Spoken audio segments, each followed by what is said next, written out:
Dan saya buatkan tutorial khusus untuk bagaimana kita mengupload project yang sudah selesai ke akun yang lain. Misalkan project saya share ke adik-adik. Kemudian kita akan mengupload project itu supaya kita bisa melanjutkan atau melakukan sesuatu dengan file yang sudah ada, dengan project yang sudah ada. Seperti biasa di sini kita bisa mengupload project dengan new project, kemudian kita upload project. Kita pilih zip yang sudah di download dari pemilik project awalnya. Kemudian kita lihat di sini bahwa kita lihat di dalam bahan ajar matematika di sini ada zip ya, ada matematika buku ajar matematika MADAS yang besarnya 80 mega. Kita kalau upload ini maka ada peringatan bahwa maksimum daripada file yang bisa diupload hanya 50 mega. Oleh karena itu, kita akan memilih file yang lebih kecil. File ini saya sudah kurangi dengan cara apa? Dengan cara di sini ada, karena file ini terdiri dari file latexnya dan juga gambar-gambar yang saya gunakan di dalam buku latex tersebut. Sementara untuk proses pembelajaran saya tidak akan memasukkan gambar-gambar tersebut sebagai ilustrasi di buku, tapi saya memasukkan bagaimana buku tersebut dibuat dalam latex. Sehingga di sini besarnya 36,9 MB yang masih jauh di bawah dari batas maksimal. Oleh karena itu saya akan upload ini. Kemudian kita tunggu proses penguploadannya.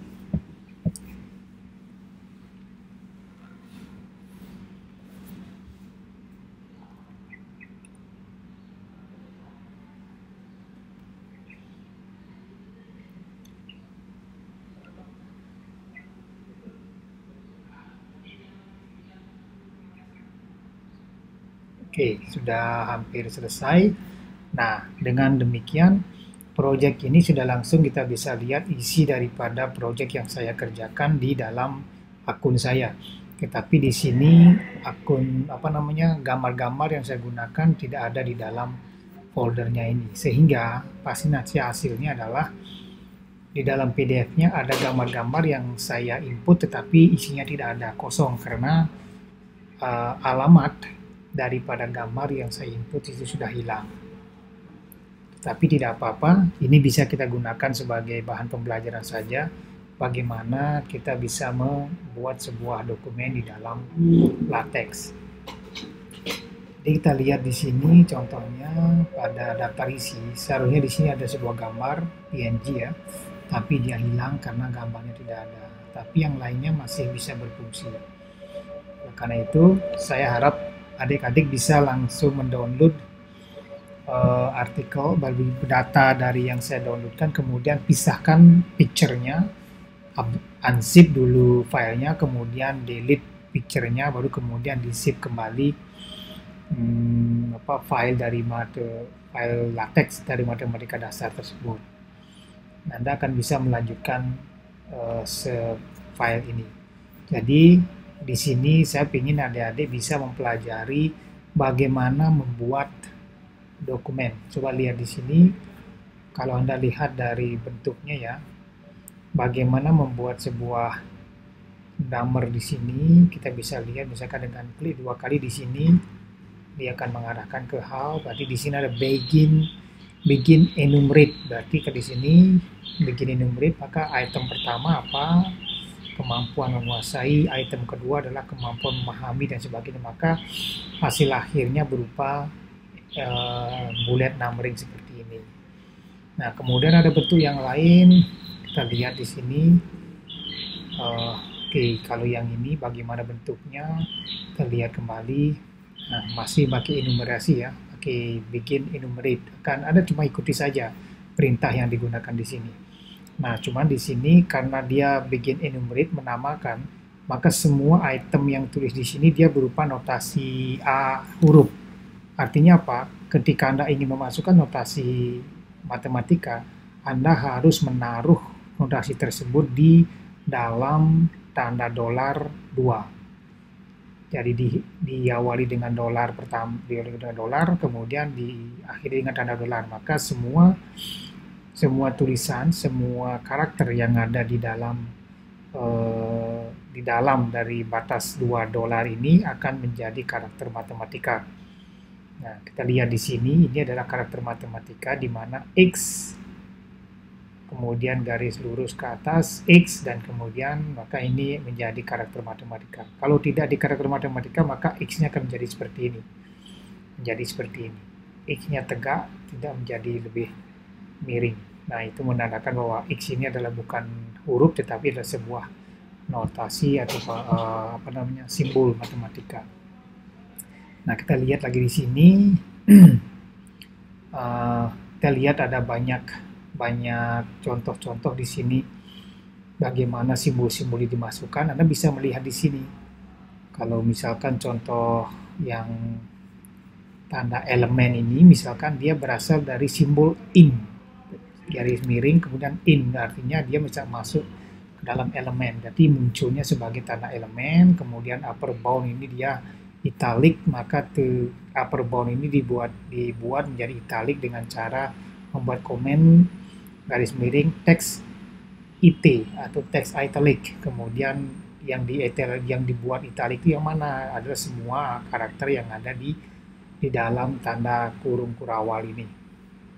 Jadi Anda bisa lihat di sini bagaimana menuliskan tanda besar, tanda kecil, dan sebagainya. Di sini ada great or equal. Jadi kalau key itu pendek dari great equal, maka dia akan menjadi lebih besar atau sama dengan, kemudian least equal, lebih kecil sama dengan, dan sebagainya.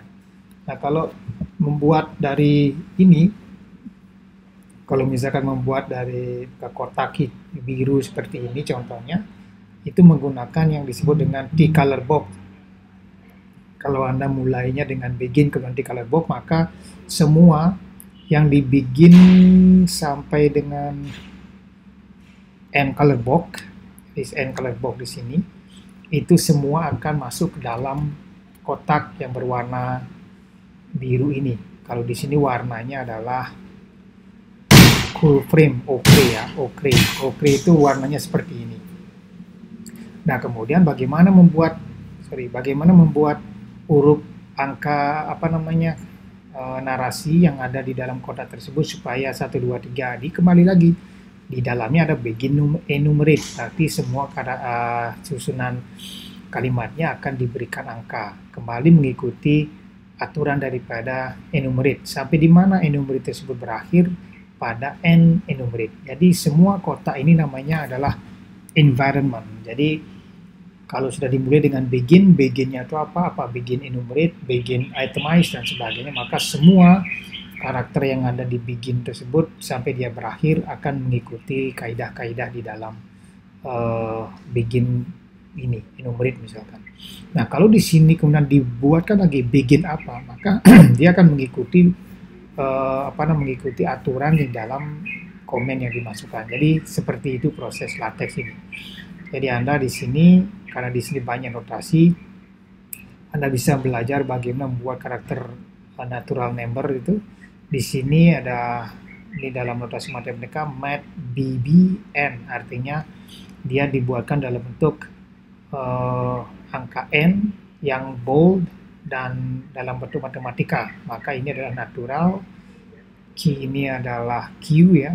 Q di sini, kemudian Z ada ini, ada integernya, dan prime dan sebagainya. Anda bisa lihat di sini. Kalau misalkan ada simbol yang tidak Anda tahu, Anda bisa searching di Google bagaimana misalkan menulis simbol integer di dalam LaTeX. Pasti akan Anda tahu bagaimana membuat segininya, diberikan kasih caranya membuat itu. Nah, kemudian dan sebagainya Anda bisa lihat di sini. Ketika Anda membutuhkan ini, tinggal lihat bagaimana caranya ini dibuatkan di dalam file LaTeX-nya misalkan. Jadi ini A subset B. Jadi karena ini ada 2 dolar, berarti dia ada di dalam tengah-tengah karakter halaman ini. Kemudian subset itu artinya tandanya ini, subset ini. Kemudian yang ini adalah not subset. Dan di sini berarti dia bukan anggota dari B. Dan seperti itu.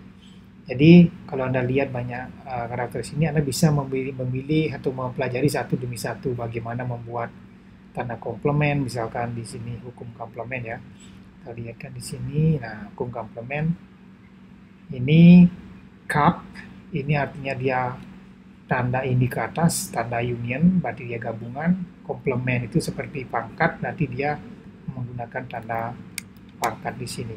Ya, jadi dengan demikian menggunakan latex kita tidak perlu harus menggunakan kursor, kita tinggal mengetik saja apa yang ingin kita buat ke dalam simbolnya, kemudian hasilnya akan berubah seperti notasi matematika yang seperti biasa.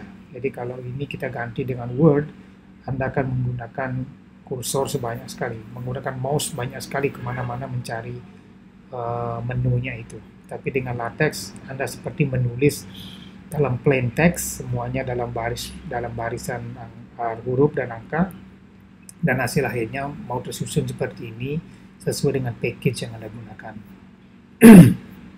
Nah, dalam gambar misalkan, ini karena gambarnya diambil dari hasil screenshot, maka Anda bisa lihat di sini bahwa di dalam begin figure, tadi begin figure, jadi kita memulai akan memasukkan sebuah sebuah gambar yang di sini posisinya di mana. Jadi Anda bisa pelajari ada H, ada P dan sebagainya. Kita lihat nanti kalau H itu dia berada di paling awal daripada halaman.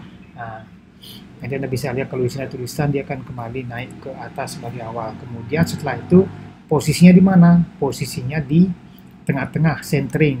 Jadi di sini slash centering, kemudian include graphic ini adalah untuk memasukkan gambar yang dimasukkan.